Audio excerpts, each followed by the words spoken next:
जी, अस्सलाम वालेकुम। कैसे हैं आप सब ठीक हैं? अच्छा जी, हम आज आपका चैप्टर नंबर 14 स्टार्ट करने जा रहे हैं, जिसमें हमने इनकम टैक्स रिटर्न को डिस्कस करना है। इसको स्टार्ट करने से पहले हम ये डिस्कस करते हैं कि रिटर्न कहते किसको हैं।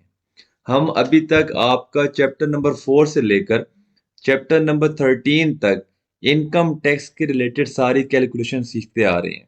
हमने चैप्टर नंबर 4 में बेसिक कॉन्सेप्ट डिस्कस किए थे कि वो क्या होते हैं। चैप्टर नंबर 5 के अंदर हमने सैलरी को डिस्कस किया कि हमने सैलरी की इनकम किस तरह से कैलकुलेट करनी है। हमने फिर डिस्कस किया प्रॉपर्टी को कि हमने प्रॉपर्टी की इनकम किस तरह से कैलकुलेट करनी है। हमने डिस्कस किया अदर सोर्स को, हमने डिस्कस किया कैपिटल गेन को, हमने डिस्कस किया बिजनेस को। फिर हमने इसके ऊपर क्या किया, इसमें से हमने फिर लेस किए आपके डिडक्टेबल अलाउंसेस। इसमें से फिर हम हमारे पास फिर क्या आ गई आपकी टैक्सेबल इनकम आ गई। ठीक है। फिर हमारे पास हमने इसके ऊपर क्या किया, हमने इसके ऊपर टैक्स पेएबल कैलकुलेट किया। इसके ऊपर हमने क्या किया, हमने इसके ऊपर टैक्स पेएबल कैलकुलेट किया। टैक्स पेएबल, उसमें से हमने फिर क्या लेस किए, हमने उसमें से लेस किए tax credits. Tax credits less करने के बाद हमारे पास नेट टैक्स पेएबल आ गया। ये हम चैप्टर नंबर 4 से लेकर चैप्टर नंबर 13 तक सारा कुछ डिटेल में डिस्कस करते आए। अब ये हमने अपने पास कैलकुलेशन सीख ली है, हम एक्सेल में वर्किंग कर रहे होंगे या हम पेज में हमने ये सारी वर्किंग करनी है और हम सारी की सारी हम कैलकुलेशंस कर लेंगे। अब हमने ऑब्जेक्टिव क्या है, पर्पस क्या है, ये सारा कुछ सीखने का, सारा कुछ पढ़ने का। इनकम टैक्स लॉ ने, इनकम टैक्स ऑर्डिनेंस ने सारी चीजें हमें क्यों बताई हैं, ताकि हम ये टैक्स कैलकुलेट करके गवर्नमेंट को जमा कराएं। तो लॉ कहता है कि इनकम टैक्स ऑर्डिनेंस ने, एफपीआर ने एक स्टेटमेंट, एक फॉर्मेट, एक फॉर्म हमें बनाकर दे दिए हैं। उसमें उसमें सैलरी के रिलेटेड डिफरेंट हेड्स को कवर किया है। एक फॉर्म बनाकर दिया है, उसमें उसने सैलरी के कॉलम बनाया है, उसने वहां पर मल्टीपल ऑप्शंस दिए हैं, मल्टीपल चीजें वहां पर लिख कर दे दी हैं कि आपकी जौन सी वाली सैलरी है, आपका जौन सा वाला अलाउंस है, आप उसमें मेंशन करें, लिख दें। Same for property, same for other source. उन्होंने हमें फॉर्म्स प्रोवाइड कर दिए एफबीआर ने, और उसने हमें डिडक्टेबल अलाउंसेस की भी फॉर्म दे दिए हैं एंड सारा कुछ। ठीक है। उन फॉर्म्स को, एक जो फॉर्म है, एक जो फॉर्मेट है, जिस फॉर्मेट के ऊपर हमने सैलरी की इनकम फिल करनी है, हमने प्रॉपर्टी की इनकम फिल करनी है, हमने अदर सोर्स फिल करना है, कैपिटल गेन फिल करना है, बिजनेस फिल करना है। जो जो वर्किंग हमने सीखी है आज तक चैप्टर नंबर 13 तक, हमने उस फॉर्म के अंदर, उस फॉर्मेट के अंदर वो सारी फिगर्स पुट करनी है। वो पुट करने के बाद हमने वो एफबीआर में जमा करवा देनी है।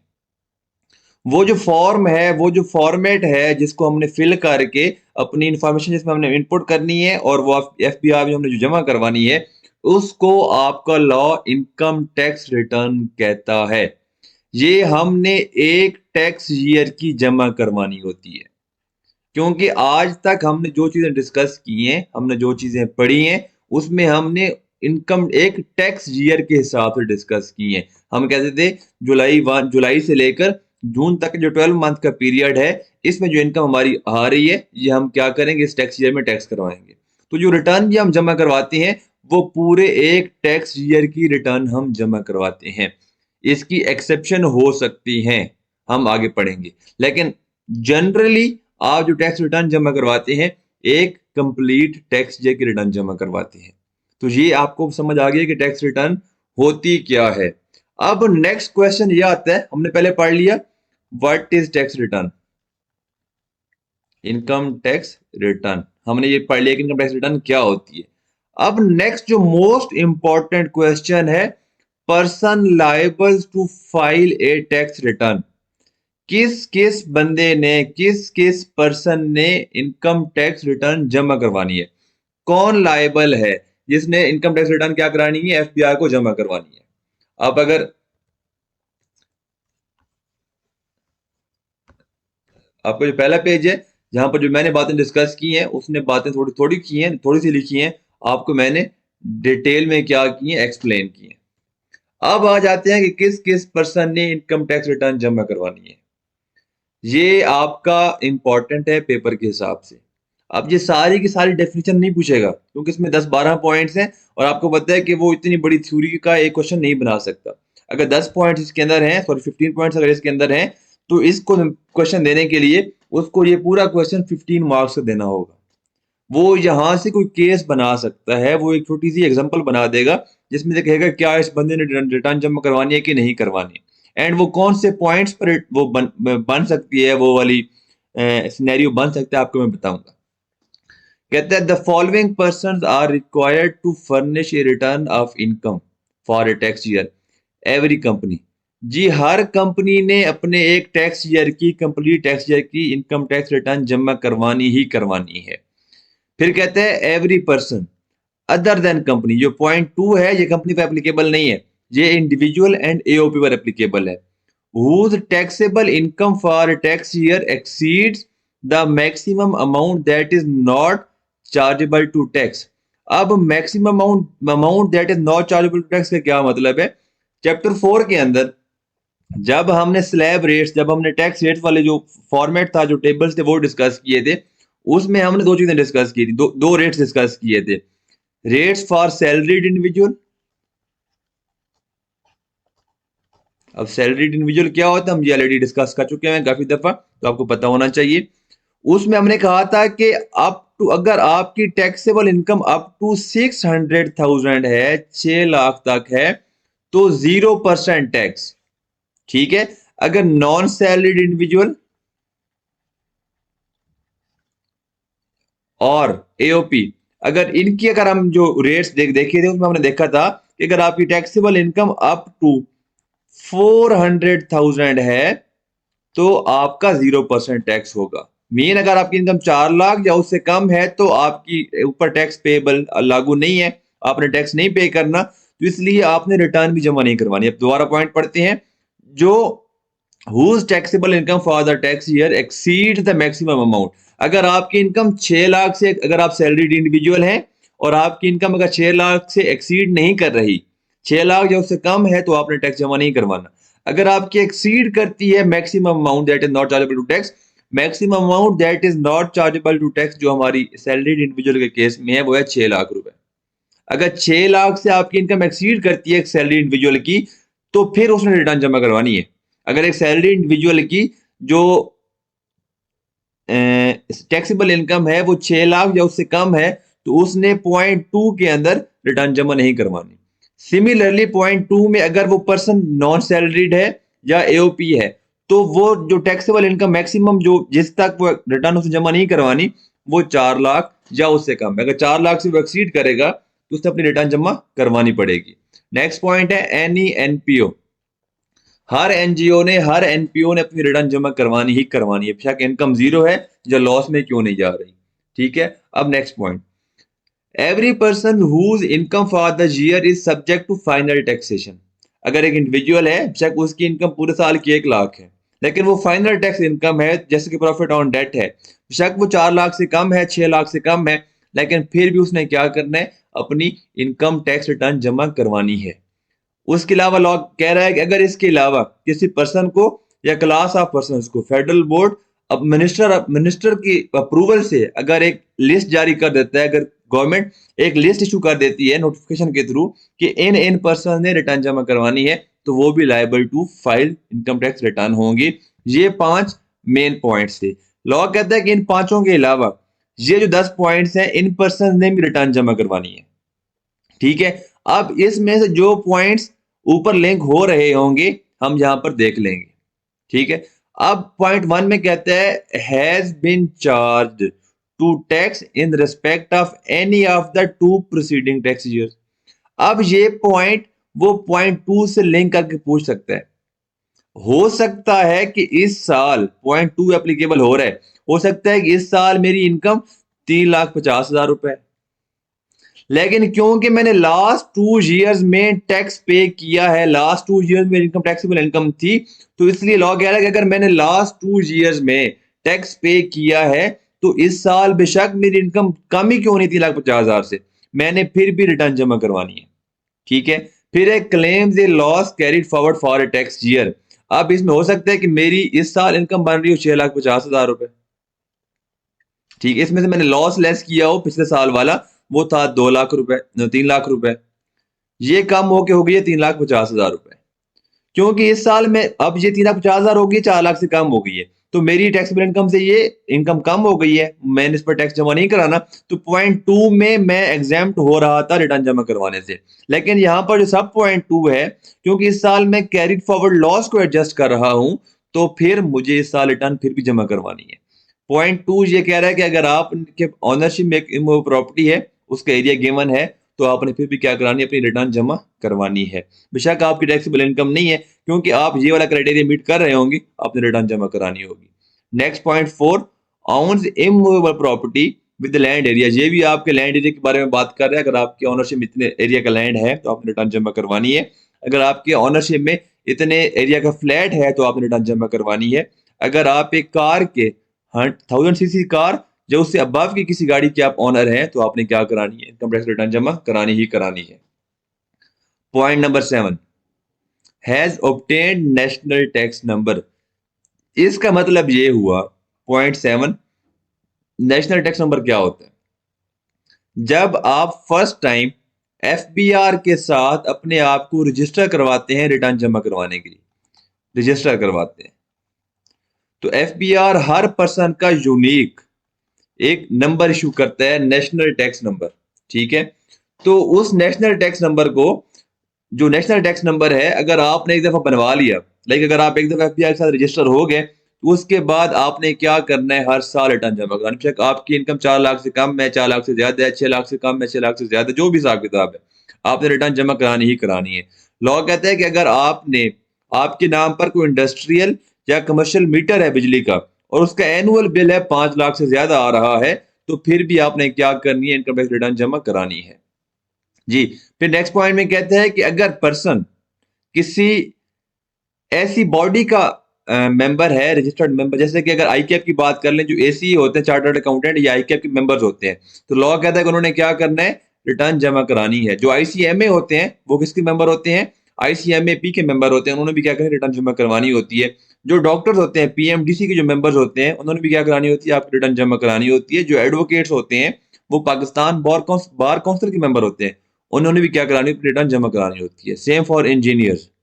जो भी किसी बॉडी का, एनी ट्रेड का, एसोसिएशन का, चैम्बर ऑफ कॉमर्स का जो मेंबर होगा पर्सन, उसने क्या करानी है, अपनी रिटर्न जमा करानी है। लेकिन that person must be a resident person. ठीक है, अब नेक्स्ट क्या है, is a resident person being an individual required to file foreign income and asset statement. अब आगे जाके देखेंगे, जो रेजिडेंट पर्सन होते हैं, उनके अगर फॉरेन को इनकम है, उनके फॉरेन को स्टेटमेंट है, तो उन्होंने क्या करनी है, वो भी क्या करनी है, रिटर्न, उसकी स्टेटमेंट फाइल करनी होती है। वो कब फाइल करनी होती है, क्या फाइल करनी होती है, हम आगे चलकर डिस्कस करेंगे। पॉइंट नंबर 11, फिर यहां पर लॉ कह रहा है कि आपकी इनकम, आप अदर इंडिविजुअल हैं या एओपी हैं, यहां पर एवरी इंडिविजुअल, यहां पर इंडिविजुअल की बात हो रही है सिर्फ। अगर आपकी इनकम फ्रॉम बिजनेस 3 लाख से ज्यादा है, लेकिन 4 लाख से कम है, अगर आपकी इनकम फ्रॉम बिजनेस 4 लाख से ज्यादा होती, तो आप ऑलरेडी यहां पर इसकी वजह से टैक्स जमा करा रहे होते, आप रिटर्न जमा करवा रहे होते। लॉ कह रहा है कि अगर आप नॉन सैलरीड पर्सन है और आपकी इनकम 3 लाख से ज्यादा है एंड 4 लाख से कम है, और अगर वो इनकम आपकी इनकम फ्रॉम बिजनेस है, तो फिर भी आपने क्या करनी है, अपनी रिटर्न जमा करवानी है जी। Point 2.2, business bank account. Law कहता है कि हर पर्सन ने, हर टैक्स पेयर ने, उसका जो बिजनेस बैंक अकाउंट है, बिजनेस बैंक अकाउंट क्या होता है, जिसके थ्रू आप बिजनेस की सेल्स की पेमेंट रिसीव करते हैं एंड बिजनेस के एक्सपेंसेस को पे करते हो, आपका क्या होता है, बिजनेस बैंक अकाउंट होता है। वो आपने एफबीआर के पास डिक्लेयर करना है। ठीक है, अगर आप डिक्लेयर नहीं करते और आप कोई पेमेंट्स करते हैं बैंक के थ्रू या कैश के थ्रू, तो वो आपको क्या होंगी, डिसअलाउ हो जाएंगी अबव कंडीशन, जो कि हमने इनकम फ्रॉम बिजनेस में अंडर सेक्शन 21 पढ़ी थी। कौन सी वाली, इनएडमिसिबल डिडक्शन, तो वो वाला सेक्शन यहाँ पर अप्लाई होगा आपका। फिर नेक्स्ट लॉ कहता है कि इन पर्सन ने रिटर्न जमा नहीं करवानी। ये आपने अच्छी तरह अंडरस्टैंड करना है। लॉ कहता है कि अगर एक पर्सन है विडो, बेवा, कोई यतीम है और उसकी एज 25 ईयर से कम है, और या कोई डिसेबल्ड पर्सन है या नॉन रेजिडेंट पर्सन है, हमने पीछे यहाँ पर 15 रीजन पढ़ी हैं। अगर 15 कंडीशन में से कोई एक भी कंडीशन मीट कर जाती है, तो पर्सन ने क्या करनी है, रिटर्न जमा करानी है। लेकिन लॉ कहता है कि जो मैंने 4 पर्सन वहां पर आइडेंटिफाई किए हैं, मैंने जो 4% मैंने वहां पर बताए हैं, अगर वो रिटर्न जमा करवा रहे हैं सिर्फ इन 4 की वजह से, इन 4 की वजह से, ठीक है ना, बाकी कोई क्राइटेरिया मीट नहीं हो रहा, अगर इनमें से कोई एक क्राइटेरिया उनका मीट हो रहा है और वो liable to file income tax return बनने जा रहे हैं, तो अगर वो उन 4% में से कोई है तो उन्होंने रिटर्न जमा नहीं करवानी। कौन से 4% हैं? विडो, आपका orphan, under 25 age, disabled person, non resident person. Same वही 4 कंडीशन जो मैं पहले पढ़ चुकी हूँ, आपने ये पढ़ लेनी है जी। फिर यहाँ पर power to call returns and statements. एक तो है कि आपने खुद रिटर्न जमा करवानी है, आपको पता है कि मेरी इनकम बन रही है तो मैं liable to file income tax return हूँ। क्या आपको एफबीआर या कमिश्नर भी ऑर्डर दे सकते हैं क्या आप रिटर्न जमा करवाएं? जी, यहाँ पर लिखा हुआ है कि यहाँ पर क्वेश्चन बन सकता है कि क्या कमिश्नर बार हमने पीछे क्या पढ़ा है कि रिटर्न हम जमा करवाते हैं 12 मंथ पीरियड की, एक टैक्स ईयर की 12 मंथ के पीरियड के अंदर करते हैं रिटर्न जमा करवाते हैं। यहाँ पर लिखा हुआ है कि कमिश्नर 12 मंथ से कम अरसे की रिटर्न भी ऑर्डर कर सकता है। वो आपको नोटिस भेजेगा कि आए जनाब मिस्टर तैफूर साहब, आप आए और रिटर्न जमा करवाएं 9 मंथ की पीरियड की। वो कौन से 4 केसेस हो सकते हैं, पॉसिबिलिटीज हैं जिनमें आपका जो कमिश्नर है वो आपको 12 मंथ से कम पीरियड का भी नोटिस देकर रिटर्न जमा करवाने की रिक्वेस्ट ये ऑर्डर कर सकता है जी। पहला पर्सन, अगर एक पर्सन की डेथ हो जाती है तो उसके जो लीगल रिप्रेजेंटेटिव होंगे उनको नोटिस आएगा कि जनाब आपकी जो पर्सन की डेथ हुई है आप उस इनकम टैक्स रिटर्न जमा करवाएं, 9 मंथ की, 12 मंथ, 10 मंथ की, 11 मंथ, जितने मंथ भी बनते हैं पूरे साल के अंदर। फिर नेक्स्ट पॉइंट, अगर एक पर्सन बैंक हो गई है या लिक्विडेशन में जा रहा है। बैंक मतलब आपके लाइबिलिटीज बढ़ गई हैं, आपके एसेट्स कम हो गए, ठीक है। लिक्विडेशन में अगर आप कंपनी है, आप जब कंपनी लॉ पढ़ेंगे आप उसमें इसको डिस्कस करेंगे कि लिक्विडेशन क्या होती है जी। नेक्स्ट है कि एक पर्सन है पाकिस्तान से परमानेंटली छोड़ के जा रहा है, ठीक है, तो वो अगर जिस टैक्स ईयर में जिस मंथ जा रहा होगा उस साल में जितने मंथ उन्होंने पाकिस्तान में उसने गुजारे होंगे उसकी रिटर्न जमा करवा के जाएगा। अगर उसके अलावा कमिश्नर को लगता है कि एक बंदे को 9 मंथ की, 10 मंथ की रिटर्न जमा करानी चाहिए किसी रीजन की वजह से, कमिश्नर को स्पेसिफिकली भी ऑर्डर कर सकता है। ये वाला क्वेश्चन आपका 3-4 नंबर का आ सकता है। फिर इसके अलावा अगर कमिश्नर को लगता है कि एक पर्सन की टैक्सेबल इनकम है और उसने उसको रिटर्न जमा करवानी चाहिए थी 12 मंथ की पीरियड की, एक टैक्स ईयर की, लेकिन उस पर्सन ने रिटर्न जमा नहीं करवाई, तो कमिश्नर उसको नोटिस भेजेगा कि आए जमा करवाएं रिटर्न, और वो 30 दिन होंगे या उस नोटिस में जो पीरियड मेंशन होगा। लाइक मुझे अगर कमिश्नर नोटिस भेजता है कि मिस्टर तैफूर साहब, आज डेट है 19 जनवरी की, आपने 28 फरवरी से पहले टैक्स ये 2022 की रिटर्न जमा करवानी है, क्योंकि ड्यू डेट गुजर गई है और मैंने रिटर्न जमा नहीं करवाई। और तो ड्यू डेट के बाद अगर कमिश्नर को लगता है कि एक पर्सन को रिटर्न जमा करवानी चाहिए तो वो बाई नोटिस उस बंदे को कहेगा कि आप अपनी रिटर्न जमा करवाओ। अब आगे चल के हम देखते हैं कि अगर वो रिटर्न जमा नहीं करवाता नोटिस के अंदर तो फिर क्या होगा। तो उस केस में powers to enforce filing of returns, ठीक है, तो उस केस में कमिश्नर क्या कर सकता है, मेरे मोबाइल फोन्स को, मेरी सिम्स को बंद करवा सकते हैं। मेरे नाम पे जितनी भी सिम्स होंगी उनको बाई ऑर्डर वो ऑर्डर करेगा, जो भी रेलेवेंट अथॉरिटी है, पीटीए या जो भी है, वो मेरे सिम्स को ब्लॉक कर देंगी, बंद कर देंगी। जब मेरे नाम पर जितने भी बिजली के कनेक्शन होंगे, गैस कनेक्शन होंगे, सारों को वो डिसकंटिन्यू करवा देगा, ठीक है। अब अगर मैंने बाद में रिटर्न जमा करवा दी है, कमिश्नर दोबारा ऑर्डर करेगा और मेरी सिम दोबारा ऑन हो जाएंगी, एंड मेरा जो बिल्स या जो भी कनेक्शन थे गैस के, बिजली के, वो दोबारा रिस्टोर हो जाएंगे। लेकिन लॉ कहता है कि एक कमिश्नर तब तक ये ऑर्डर नहीं करेगा जब तक ये सारे काम नहीं हो जाते। अगर कमिश्नर को लगता है कि तैफूर को रिटर्न जमा करवानी चाहिए थी और उसने नहीं करवाई, तो कमिश्नर सबसे पहले मुझे नोटिस भेजेगा। नोटिस में वो कहेगा कि तैफूर साहब, आपने ये 30 दिन के अंदर क्या करनी है, रिटर्न जमा करवानी है, ठीक है। एंड 30 दिन गुजर जाने के बाद भी मैंने रिटर्न जमा नहीं करवाई, ठीक है, तो फिर कमिश्नर ये वाला काम कर सकते हैं। तो अगर कमिश्नर चाहता है कि वो मेरे मोबाइल फोन बंद कराए, मेरी सिम बंद कराए, तो उसको पहले ये वाली कंडीशन पूरी करनी पड़ेगी। अब आपको क्वेश्चन अगर आता है कि एक पर्सन है, ठीक है, कि और उसने रिटर्न जमा नहीं करवाई, तो अब कमिश्नर के पास क्या पॉसिबल ऑप्शंस हैं? पहला क्या करेगा, मुझे नोटिस भेजेगा 30 दिन या उससे ज्यादा का। अगर मैं 30 दिन में रिटर्न जमा नहीं करवाता तो कमिश्नर ऑर्डर के थ्रू मेरी सिम बंद करवा सकता है, मेरा मोबाइल बंद करवा सकता है, मेरे जो नाम पे बिजली के कनेक्शन होंगे, मीटर के कनेक्शन होंगे या गैस के होंगे, वो डिसेबल करवा सकता है। ठीक है। अब methods of filing of income tax return, कि हम किन किन मेथड्स के जरिए रिटर्न को जमा करवा सकते हैं। अभी आपको मैंने बताया था कि एफबीआर ने एक स्पेसिफाइड फॉर्म ऑफ रिटर्न दिया है, आपने क्या करना है, उसको फिल करना है एंड उसको सबमिट करवा देना है। ठीक है। और अब मैं आपको बताता हूँ कि होता क्या है। कुछ अरसा पहले, लाइक काफी साल पहले, जो आपकी इनकम टैक्स रिटर्न होती थी वो होती थी मैनुअल, लाइक हार्ड फॉर्म में रिटर्न होती थी, आप उसको फिल करते थे, हार्ड फॉर्म में होती थी, आप उसको फिल करते थे। ठीक है। फिल करने के बाद आप क्या करते थे, जिस बंदे की साइन करता, एंड साइन करने के बाद आप उसको जाकर सबमिट करा देते। और जितना आपका टैक्स पेबल बनता, आप पहले टैक्स पे करते, टैक्स पे करने के बाद आप उसको सबमिट करवाते। ठीक है। आप साथ में जो आपने टैक्स की पेमेंट की होती, जो आपको जिस तरह का फीस चलान होता है, जब आप किसी यूनिवर्सिटी में एडमिशन लेते हैं या आप किसी कॉलेज में एडमिशन लेते हैं, आप एक फीस पे करते हैं, आपके पास एक चलान होता है। तो सिमिलरली आपका टैक्स का भी चलान होता है जो आप जमा कराते हैं, और रिटर्न के साथ आप वो भी सबमिट करते हैं। ठीक है। आपकी रिटर्न तब तक सबमिट नहीं होती जब तक आपने जो टैक्स बन रहा होता है वो पे नहीं कर दिया होता। तो ये सारा जो प्रोसीजर है सेम उन्होंने यहाँ पर लिखा है। जहां पर लिखा है अगर एक बंदे की डेथ हो जाती है तो जो उसके रिप्रेजेंटेटिव होंगे वो उस रिटर्न को क्या कर रहे होंगे, साइन कर रहे होंगे। ठीक है। ये वाली बात सिंपल आपकी यहाँ पर लिखी हुई, आपने पढ़ लेनी है, इसमें कोई मसले मसाइल आपके नहीं है। जी आपने रिटर्न जमा करा दी, और रिटर्न जमा कराने के बाद आपको पता चला कि यार मैंने प्लॉट सेल किया था, उसमें मुझे 5 लाख का गेन आया था, वो तो मैंने शो ही नहीं कराया। मतलब ये है कि आपकी रिटर्न में मिस्टेक है, उसमें एक एरर है।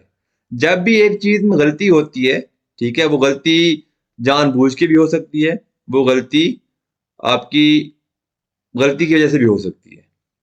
तो उस केस में आप क्या करते होते हैं, एक रिवाइज्ड रिटर्न, आप उस चीज को रिवाइज करते होते हैं। सिमिलरली अगर आपकी रिटर्न या आपकी स्टेटमेंट, रिटर्न या स्टेटमेंट अगर आपकी गलत हो जाती है तो आप उसको क्या करेंगे, रिवाइज करेंगे। लेकिन क्योंकि यहाँ पर गवर्नमेंट इन्वॉल्व है, तो जहां पर गवर्नमेंट इन्वॉल्व होती है वहां पर कोई भी काम, एक चीज जमा होने के बाद अगर उसको आपने चेंज करना है तो इतनी आसानी से चेंज नहीं होती। वो किस तरह से होगी, लॉ कहते हैं आपने रिटर्न जमा करा दी, आपने रिटर्न जमा करा दी। ठीक है। रिटर्न जमा कराने के बाद आपने जब ये आइडेंटिफाई किया कि उसमें एरर है, एरर की वजह से आपने अब क्या करनी है, रिवीजन करनी है। ठीक है। लॉ कहता है कि आपने प्रायर अप्रूवल ऑफ कमिश्नर लेना है।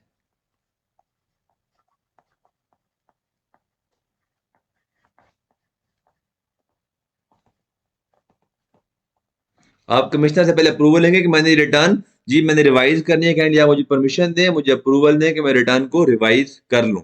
अगर कमिश्नर आपको अप्रूवल दे देता है तो फिर आप क्या करेंगे, रिटर्न को रिवाइज कर देंगे। उसके बाद फर्दर इसमें लॉ कहता है कि आपने एप्लीकेशन फाइल की, आपने कमिश्नर से अप्रूवल के लिए एप्लीकेशन फाइल की, और कमिश्नर ने 60 दिन गुजर गए हैं, कोई डिसीजन नहीं दिया, ना उसने अप्रूवल दिया है, ना उसने हमारी दरखास्त को रिजेक्ट किया है। तो लॉ कहता है अगर आपने एप्लीकेशन फाइल की है डिवीजन की, और कमिश्नर आपको 60 दिन के अंदर अपना डिसीजन नहीं देता, कौन सा डिसीजन, डिसीजन ये कि मैं आपको अलाउ करता हूं कि आप रिवाइज कर लो, या मैं आपको रिटर्न को रिवाइज करने की परमिशन नहीं देता, अगर 60 दिन में कोई डिसीजन नहीं देता, तो लॉ कहता है कि बाई डिफॉल्ट आपकी जो रिक्वेस्ट होती है, आपकी जो एप्लीकेशन होती है, वो आपकी ऐसे कंसिडर होगी कि कमिश्नर ने अप्रूव कर दी है, और आप अपनी रिटर्न को रिवाइज कर लेंगे। ठीक है। फिर लॉ कहता है कि ये जो अप्रूवल वाली रिक्वायरमेंट है वो अप्लाई नहीं होगी इन केसेस में, अप्रूवल इज नॉट रिक्वायर्ड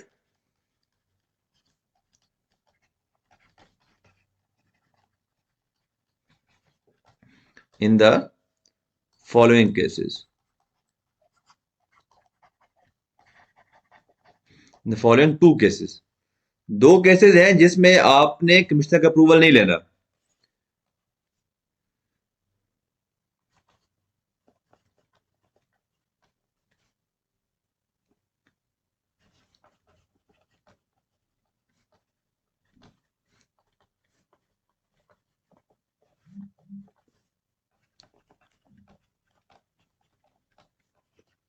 अगर आप अपनी जो रिटर्न को रिवाइज कर रहे हैं सबमिशन डेट के 60 डेज के अंदर, मिसाल के तौर पर अगर आपने रिटर्न जमा करवाई थी 31, रिटर्न की जो ड्यू डेट थी वो थी 31 दिसंबर 2022 जो ड्यू डेट थी, ठीक है ना, और आपने जमा करा दी थी इस डेट पे, ड्यू डेट से अगर 60 डेज लाइक अगर आपने 2 मार्च या उससे पहले अगर आप इसको रिवाइज कर देते हैं तो आपको कमिश्नर का अप्रूवल रिक्वायर्ड नहीं है, ठीक है। अगर 60 दिन एक्सीड कर जाते हैं तो फिर आपको अप्रूवल लेना पड़ेगा। फिर लॉ कहते हैं कि बेशक 100 दिन ही क्यों नहीं हो गए, बेशक 100 दिन ही क्यों नहीं हो गए, अगर कंडीशन 2 मीट कर रही है तो आपको फिर भी अप्रूवल रिक्वायर्ड नहीं है। लॉ कहता है कि आपने जो पहली रिटर्न जमा कराई थी, पहली रिटर्न हम कहते हैं रिटर्न ओरिजिनल, और ये आपकी रिवाइज रिटर्न, ठीक है। ओरिजिनल रिटर्न में आपकी जो इनकम थी वो आपकी थी 1 लाख रुपए, सॉरी 10 लाख रुपए। जो रिवाइज रिटर्न में आपकी जो इनकम है वो है 12 लाख रुपए। लॉ कहता है कि अगर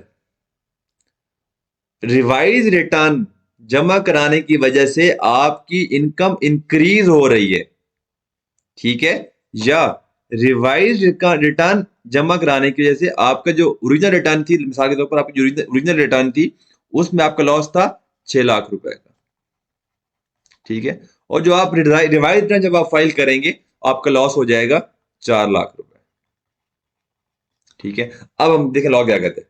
लॉ कहते हैं कि रिवाइज रिटर्न जमा कराने की वजह से अगर आपकी इनकम पहले वाली इनकम से ज्यादा हो रही है, ठीक है, जैसे कि हमारी एग्जांपल में 10 लाख से 12 लाख हो गई है, या अगर रिवाइज रिटर्न जमा कराने की वजह से आपका लॉस ओरिजिनल लॉस से कम हो रहा है तो फिर भी आपको कमिश्नर के अप्रूवल की जरूरत नहीं है। ये आप देखें, पढ़ते हैं यहाँ पर जो चीज लिखी हुई है, बाकी आप देख लेंगे, कोई मसला मसाइल नहीं है, जो मैंने आपको बातें बताई है वो लिखी हुई है जी। ये यहाँ पर अगर ये आपको शैल नॉट अप्लाई, यहाँ पर कह रहा है कि आपने कमिश्नर से अप्रूवल लेना है, ठीक है ना, फिर वो कह रहा है कि जो क्लास सी है वो अप्लाई नहीं होगी इन दो केसेस में। जो पॉइंट ए है सिंपल सा है, पॉइंट बी देख लेते हैं। The taxable income declared is more than or loss declared is less than the income or loss determined under the assessment. जो हमने पहली रिटर्न जमा करवाई थी उसकी में जो हमने लॉस दिखाया था वो लॉस ज्यादा है रिवाइज रिटर्न से, तो फिर हम कर सकते हैं, जो आपको यहाँ पे मैंने एग्जांपल लिया आप ये नोट कर लें, आपको ये पॉइंट जब आप पढ़ेंगे बार बार आपको समझ आ जाएगा जी। उसके बाद जो नेक्स्ट आपका क्या है प्रोसीजर कि आपने किस तरह फाइल करनी है, ये आपने देख लेना है, कोई मसला मसाइल नहीं है जी। आप ड्यू डेट किसने कब रिटर्न फाइल करनी है, पहला point return of income of A company, ठीक है। अब यहां पर कह रहा है कि अगर कंपनी का टैक्स ईयर, सॉरी, जब हम चैप्टर 4 में थे वहां पर हमने टैक्स ईयर पढ़ा था, हम देखा था कि हमारे पास क्या होता है, स्पेशल टैक्स ईयर होता है, नॉर्मल टैक्स ईयर होता है एंड ट्रांजिशनल टैक्स ईयर होता है, ठीक है ना। वैसे आपको ये वर्ड याद करवा रहा हूं। अब यहां पर लॉ में क्या कहता है, एक कंपनी है अगर उसका ईयर एंड 1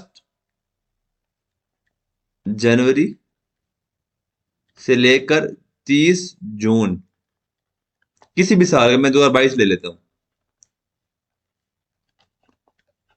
अगर किसी कंपनी का ईयर एंड 1 जनवरी से लेकर 30 जून, ये जो 6 मंथ का पीरियड है, इनमें से किसी भी दिन में अगर ईयर एंड हो रहा है तो उसने अपनी रिटर्न फाइल करनी है उसी कैलेंडर ईयर की 31 दिसंबर से पहले पहले, 31 दिसंबर या उससे पहले पहले।